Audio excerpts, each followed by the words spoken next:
Ginkalipay naman sa House Prosecution ang progreso sa impeachment trial bato kay Vice President Sara Duterte kasunod sa pagtapos ng deliberasyon sa isa ka articles of impeachment.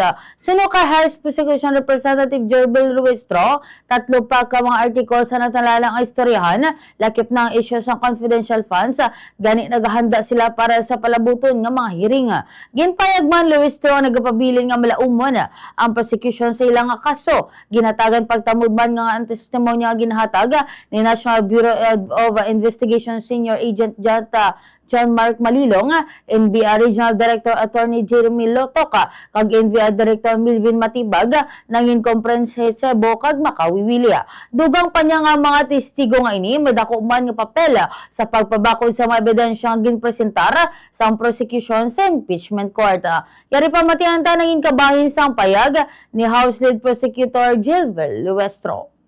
Happy because finally we were able to accomplish at least one article, no? 3 more to go. Anong sabi ko sa Justice? Malayo na pero malayo pa, no? But nevertheless, we are already preparing for the succeeding articles. Ang susunod natin, of course, is confidential fund, no? And the prosecution is always ready for the upcoming trial.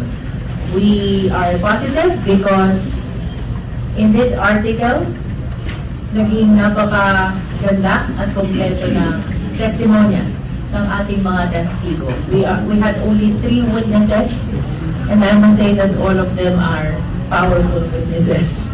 In the person of Agent Galilong, Attorney Lotok, and of course, ultimately, Director Matibag, na naging very important ang kanyang naging testimonya.